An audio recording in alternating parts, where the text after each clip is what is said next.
जानकारी ली, खोजबीन की, मालूमात की, डॉक्यूमेंट्स देखे और पुराने दस्तावेजों की रोशनी के अंदर उन्होंने जो अपनी रिपोर्ट सबमिट की वो गवर्नमेंट ऑफ इंडिया के पटल पे है 1950 की। ये इंक्वायरी कमेटी रिपोर्ट है, ये इसका लेना चाहे आप फोटो ले सकते हैं। इसका पेज नंबर 18 के ऊपर बिल्कुल क्लियर कट वर्डिंग्स हैं कि उस जमाने में ये सब कच्चा था। जब गरीब नवाज रहमतुल्लाह तशरीफ लाए उस जमाने में ये कच्चा मैदान था, उसके अंदर उनकी कब्र थी। अब साइकोलॉजी पॉइंट ऑफ व्यू से आप खुद अंदाजा लगा सकते हैं कि जहां पर कब्र होगी और वो भी कच्ची, 150 साल तक आपका मजार कच्चा रहा, बिल्कुल भी वहां कोई पक्का कंस्ट्रक्शन नहीं था, तो उसके नीचे टेम्पल कहां से आ गया भाई? पहली चीज। दूसरी चीज के जो महमूद खिलजी थे कहां के थे? ये लिखा हुआ पूरा मालवा कहते हैं, मालवा। उन्होंने जब अजमेर में कब्जा किया तो उन्होंने अपनी तरफ से जो एडमिनिस्ट्रेशन चलाया उसके अंदर गरीब नवाज के खलीफा की दरगाह है नागौर शरीफ के अंदर, सूफी अहमदुद्दीन सुल्तान तारिकीन रहमतुल्लाह। उनके पड़पोते जो थे वो ख्वाजा हुसैन नागौरी नाम से जाने जाते थे। उनसे महमूद खिलजी की बहुत ज्यादा अकीदत थी, तो किसी फंक्शन के अंदर उनको उन्होंने खूब इनाम वगैरह दिए, तो उन्होंने उस पैसे को यहाँ ला करके ख्वाजा साहब का गुम्बद बनाया, ये जो जिसको आप जन्नती दरवाजा कहते हैं वो बनाए, और जो कच्चे मजार थे उसको पक्का किया। ये उस 150-200 साल के बाद में बना है। ये 1961 AIR 1961 supreme court full bench का सुप्रीम कोर्ट का जजमेंट है, गजेंद्र गंगर का। इसका कच्चा था, ये पूरे हिस्ट्री दी हुई है दरगाह की हिस्ट्री।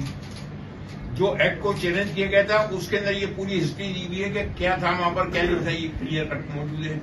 इसी तरह से जो दूसरा अभी फरवरी 2002 के अंदर गवर्नमेंट ऑफ इंडिया ने JPC बैठाई थी दरगाह के और अदर प्रॉपर्टीज के एडमिनिस्ट्रेशन के लिए, ये क्लियर कट मौजूद है। 20 दिसंबर 2002 को ये राज्यसभा ये पटल पर रखी हुई है। इसके अंदर जो उन्होंने स्टोरी दी है दरगाह को लेकर के, ये पेज नंबर किसके ऊपर है? पेज नंबर 2 पे अजमेर दरगाह का ये दिया हुआ है। इसके अंदर बिल्कुल क्लियर कट दिया हुआ है कि ख्वाजा का मजार कैसा था, वहां कोई टेम्पल था नहीं था, कुछ नहीं दिया हुआ। ये जो नई कंट्रोवर्सी सिर्फ एक हरबिला शारदा साहब की किताब को लेकर के, एक वर्ड को लेकर के ट्रेडिशन सेज, अरे ट्रेडिशन सेज तो आप ये भी कह सकते हो। अभी मैं यहाँ बैठा हूँ कि जब यहाँ पर तो जो है महादेव का टेम्पल था, तो मैं क्या कर सकता हूँ? भाई आपकी जबान के ऊपर ताला तो लगा नहीं सकता, लेकिन उसका फैक्चुअल पोजीशन जो है वो हमें देनी पड़ेगी। तो अब हमें जो जवाब देना है या नहीं देना, ये हमारे एडवोकेट्स का पैनल जो है वो हमें बताएगा, और उसके बाद हम कोर्ट के अंदर उसका सही जवाब देंगे। लेकिन फैक्चुअल पोजीशन ये है। और इसके अलावा 1829 के अंदर जो अजमेर के अंदर यहाँ मदार गेट के बाहर एक राइट हैंड में मूर्ति के साथ ही कमांडर्सपुरा मार्केट है, तो ये कमांडर्सपुरा अजमेर मेवाड़ के अंदर जो स्टेट कहलाती थी उसके अंदर कमांडर साहब कमिश्नर होकर के आए थे। उन्होंने अपनी रिपोर्ट 1829 के अंदर सबमिट की। उसके अंदर दरगाह की छोटी छोटी बात को लेकर के, बड़ी सी बड़ी बात को लेकर के उन्होंने एक्सप्लेन किया है। सारी दरगाह की पिक्चर उन्होंने क्लियर की है। इसी तरह से कर्नल जेम्स टॉड ये अजमेर मेवाड़ के अंदर कमिश्नर होकर के आए। इन्होंने भी 1829 के अंदर अपनी किताब लिखी एनालिसिस ऑफ राजस्थान, उसके अंदर बिल्कुल क्लियर कट दिया हुआ है दरगाह को लेकर के। इसके अंदर भी कहीं नहीं है। इसके अलावा और अगर इतनी हिस्टोरिकल बुक्स हैं पर्शियन के अंदर जिसका इंग्लिश ट्रांसलेशन हो चुका है, और इसके अलावा जो यूनाइटेड किंगडम है ऑक्सफोर्ड प्रेस की कई किताबें हैं, Sufism in India, Sufi shrines in India, उसको लेकर के उन्होंने हर छोटे छोटे मज़ार को एक्सप्लेन किया है। और इसके अलावा 1716 की एक किताब है जिसको एनसाइक्लोपीडिया ब्रिटेनिका कहा जाता है। उसके अंदर दरगाह की हिस्ट्री है, ख्वाजा साहब के ऊपर डिटेल है, उसके अंदर कहीं हवाला नहीं है। तो ये नई कंट्रोवर्सी से एक किताब के अंदर लेकर के दो वर्ड को ये कर दी गई, ये कहां तक जायज है, ये को देखना है। और the place of ownership act number 42 1991 का सेक्शन 2C और 3 वो क्लियर है कि 15 अगस्त 1947 को इंडिया के अंदर जितने भी रिलीजियस प्लेसेस एग्जिस्ट कर रहे थे उन प्लेसेस की position after passing the act as it is रहेगी, एक्सेप्ट बाबरी मस्जिद। बाबरी मस्जिद तो उन्होंने उस परिधि से बाहर रखा। इसके अलावा समय समय पर जो हिस्टोरियन हुए हैं, हिस्टोरिकल हिस्टोरियन, उन्होंने जो अपनी बुक्स लिखी हैं इंडिया की हिस्ट्री के ऊपर, अजमेर की हिस्ट्री के ऊपर, अजमेर मेवाड़ की हिस्ट्री के कई किताबें हैं। जितने राणा सांगा जी का यहाँ पर वो हुआ, बाबर जब आया, मुगल यानी जब आए तो वो आए 1526 के अंदर, और गरीब नवाज रहमतुल्लाह अलैह की तशरीफ आवरी हुई 1195 के अंदर। उनकी डेथ कब हुई? 1236 के अंदर। मुगल कब आते हैं? 1526 के अंदर। कितने साल का फर्क है? तो मुगलों ने यहां आकर के कुछ नहीं किया है। जो ये कंट्रोवर्सी की जाती है, मुगलों ने कर दिया या मुगलों के वंशज हैं, तो उन वंशजों से बात करो। हम ख्वाजा साहब के वंशज हैं, हम अपने हिसाब से जवाब देंगे। उनके मज़ारात से यहाँ की दरगाह का कोई ताल्लुक नहीं है, उनके मज़ारात के ऊपर कोई नहीं जाता। बेसिक कॉज ये है कि जो अभी दरगाह को लेकर कंट्रोवर्सी बनी हुई है और भ्रांति की बयान जो हैं वेरियस चैनल्स पे और उस पे आ रहे हैं, उसको देख करके मेरे को खुद मंदिर आम पर आना पड़ा कि एक्चुअल पोजीशन आप लोगों के नोटिस में ला दी जाए, ताकि ये जो बयान आ रहे हैं इसके ऊपर अंकुश लग सके और जो वस्तु स्थिति है और जो सही हिस्ट्री है वो पब्लिक के नोटिस के अंदर, पब्लिक के सामने आ जाए। अभी थोड़ी देर की बात है कि सुप्रीम कोर्ट ने, हमारे सर्वोच्च न्यायालय ने संभल को लेकर के जो ऑर्डर पारित किया है उसके लिए मैं पूरी प्रशंसा करता हूँ, धन्यवाद देता हूँ और लोगों से ये अपील करता हूँ कि वो इस आधार पे अमन और शांति बनाए रखें और अपनी ओर से ऐसा कोई काम नहीं करें कि जिससे कंट्रोवर्सी पैदा हो। हमारे पास लीगल अधिकार हैं, हम कोर्ट में जाएं, देख लो कोर्ट ने हमारी बात को माना, एक्सेप्ट किया और ऑर्डर पारित किए। इसी तरह से अजमेर की दरगाह के सिलसिले के अंदर ये कंट्रोवर्सी की गई है कि हरबिलास शारदा साहब की किताब है, ये 1910 में लिखी गई, 1920 में इसका री एडिशन हुआ, 1940 में फिर इसका हुआ। उसके अंदर पेज नंबर 92 पे बिल्कुल क्लियर कट वर्डिंग्स हैं। हरबिलास शारदा साहब हिस्टोरियन नहीं है, नंबर 1, वो एक एजुकेटेड आदमी थे। उन्होंने अपनी नॉलेज के हिसाब से जो उनके जानकारी के अंदर आई उस वक्त, कब? 1910 में, उसके अंदर बिल्कुल क्लियर कट ये दिया हुआ है कि ट्रेडिशन सेज। ट्रेडिशन का मतलब क्या हुआ?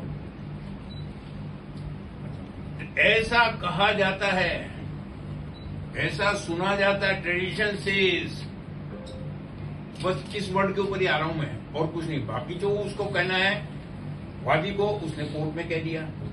हम जो कुछ भी जवाब देंगे वो कोर्ट के अंदर देंगे और लीगल वे के अंदर देंगे। हमारे भी एडवोकेट्स का पैनल है, अजमेर का अलग है, हाई कोर्ट का अलग है, सुप्रीम कोर्ट का अलग है। हम उनसे चैनल बनाए हुए हैं, हो सकता है वो आ जाए यहाँ पर। इसी दरगाह का जो 800 साल का इतिहास है, जब गरीब नवाज रहमतुल्लाह अलैह का एक्ट गवर्नमेंट ऑफ इंडिया पास कर रही थी, एक्ट नंबर 36 1955, उससे पहले 1950 के अंदर गवर्नमेंट ऑफ इंडिया ने इलाहाबाद हाई कोर्ट के सिटिंग जज जस्टिस गुलाम हसन की अध्यक्षता में एक आयोग बनाया और दरगाह के माल एडमिनिस्ट्रेशन को लेकर के उसके ऊपर इंक्वायरी की।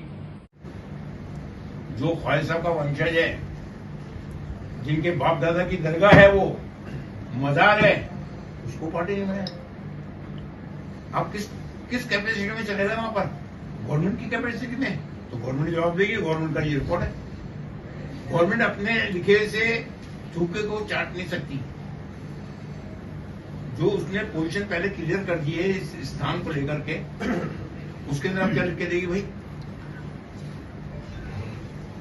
मैं सारी बातों को लेकर के इस निष्कर्ष पर पहुंचा हूं कि द प्लेस ऑफरशिप प्रिजर्वेशन एक्ट को जो खिलौना बना दिया गया है, उसके ऊपर कोई एक्शन नहीं हो रहा है। कोई उसके किसी भी सेक्शन के ऊपर कोई एक्शन नहीं लिया जा रहा है।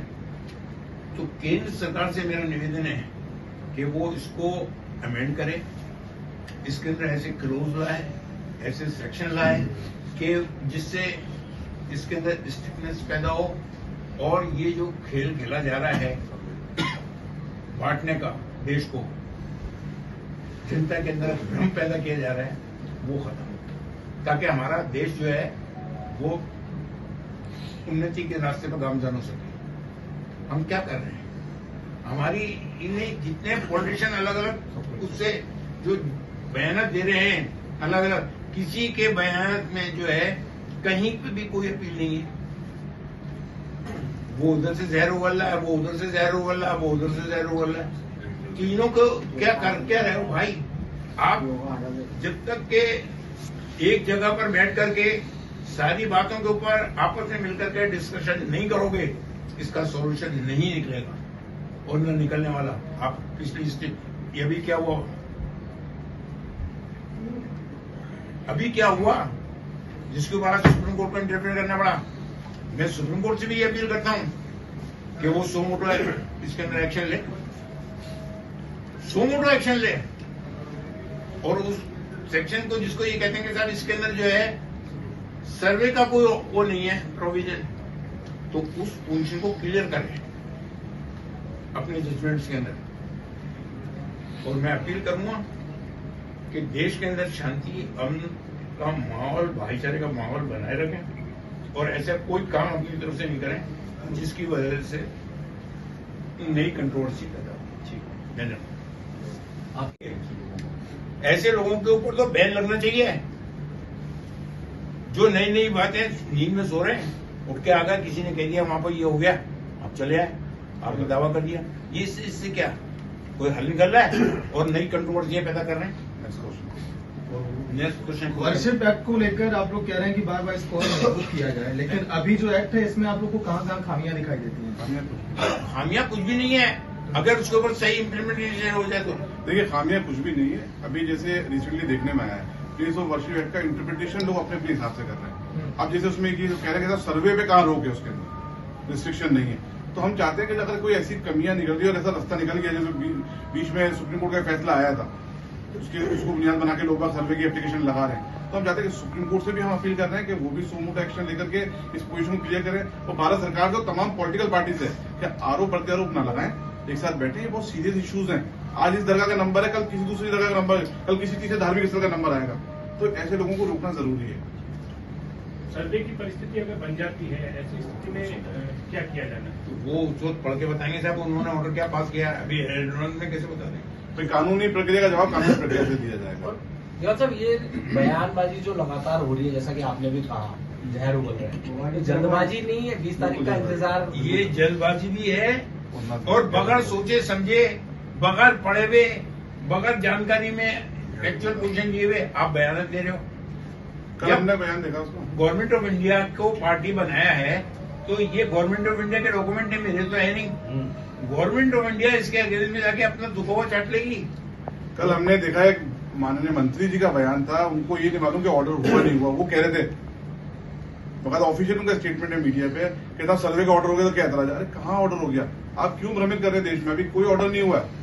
अभी सिर्फ कंसल्टिंग पार्टीज को नोटिस जारी किया है, न्यायालय ने सुनवाई हेतु निहित किया है, लेकिन जिम्मेदार पद पे बैठे हुए लोगों को मालूम ही नहीं नीचे ऑर्डर हुआ या नहीं हुआ। ये हमारा कहना है। इसलिए दीवान साहब को सामने बैठना पड़ा कि आवाम में गलत मैसेज ना जाए, क्योंकि हमारे पास कल से बहुत फोन आ रहे हैं कि सर्वे का ऑर्डर हो गया। कोई ऐसा ऑर्डर नहीं हुआ अभी।